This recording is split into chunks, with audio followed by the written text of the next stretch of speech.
রঙিন ও জাদুময় এক পরীর জগৎ ছিল আকাশের উপরে। সেই জগতে একটি বিশেষ নিয়ম ছিল। প্রতি ১০০ বছর পর তরুণ পরীদের মধ্যে থেকে নতুন রানী বেছে নেওয়া হতো। কিন্তু রানী হওয়া এত সহজ ছিল না।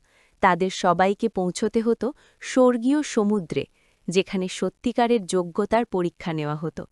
সেই জগতে পরীদের সৌন্দর্য বিচার করা হতো তাদের ডানার রং ও উজ্জ্বলতা দিয়ে।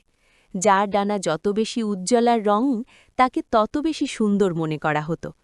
কিন্তু সেই জগতে একটি পরী ছিল আলাদা, নীল পরী। তার ডানাগুলো ছিল ফ্যাকাশে, রংহীন এবং খুব সাধারণ। এজন্য অন্য পরীরা তাকে নিয়ে প্রায়ই হাসাহাসি করত। তারা বলতো, এই ডানা নিয়ে তুমি কখনো স্বর্গীয় সমুদ্রে পৌঁছতে পারবে না। তবুও নীলপরীর মন ছিল খুব সুন্দর। সে সবাইকে সাহায্য করত, কষ্টে থাকা পরীদের পাশে দাঁড়াত, আর কখনো কারোর প্রতি রাগ পুষে রাখত না। একদিন রাতে পরীদের রানী ঘোষণা করলেন, পরদিন সকালে শুরু হবে নতুন রানী নির্বাচনের যাত্রা। পরদিন সকাল হতেই সব তরুণ পরীরা আকাশের পথে রওনা দিল। একে একে তারা পৌঁছতে লাগল এক রহস্যময় আকাশদ্বারের সামনে, যেখানে তাদের হৃদয়ের পরীক্ষা নেওয়া হচ্ছিল। প্রথমে এলো লাল পরী। দরজা তাকে জিজ্ঞেস করল, তুমি কি কারো জীবন বাঁচাতে তোমার ডানার রং ত্যাগ করতে পারবে? লাল পরী বলল, না, আমি কখনো তা করব না। সঙ্গে সঙ্গে তার ডানাগুলো ম্লান হয়ে গেল, আর সে আকাশ থেকে নিচে পড়ে গেল। তারপর এলো বেগুনি, গোলাপি এবং হলুদ পরী।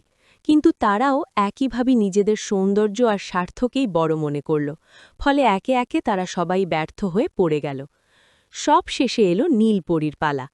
আকাশতার তাকে বলল, তুমি দুটি পথের মধ্যে একটি বেছে নিতে পারো। তুমি চাইলে সুন্দর ডানা পেতে পারো, অথবা তোমার বন্ধুর জীবন বাঁচাতে পারো। এক মুহূর্ত দেরি না করে নীলপরী বলল, যদি বন্ধুর জীবনের বিনিময়ে আমাকে সুন্দর ডানা দেওয়া হয়, তবে আমি সেই ডানা চাই না। তার এই নিঃস্বার্থ কথার সঙ্গে সঙ্গে এক আশ্চর্য ঘটনা ঘটল। তার সাধারণ ডানাগুলো ধীরে ধীরে উজ্জ্বল হতে শুরু করল। মুহূর্তের মধ্যেই সেগুলো রূপ নিল সবচেয়ে সুন্দর, সবচেয়ে জাদুকরী ডানায়। যখন নীলপরী ফিরে এলো, তখন সবাই অবাক হয়ে গেল। যেসব পরী আগে তাকে উপহাস করত, তারা লজ্জায় তার কাছে ক্ষমা চাইতে লাগল। কিন্তু নীলপরী তাদের ক্ষমা করে দিল। সে আবার তাদের ডানাগুলোতে রং ফিরিয়ে দিল এবং বলল, সত্যিকারের সৌন্দর্য ডানায় নয়, হৃদয়ে থাকে। তার দয়ালু হৃদয় আর সাহসিকতার জন্য নীলপরী হয়ে উঠল পরীদের নতুন রানী। আর সেই দিন থেকে পরীদের জগতে একটি নতুন নিয়ম শুরু হল। কাউকে তার বাহ্যিক সৌন্দর্য দিয়ে নয়, তার হৃদয়ের সৌন্দর্য দিয়েই বিচার করা হবে।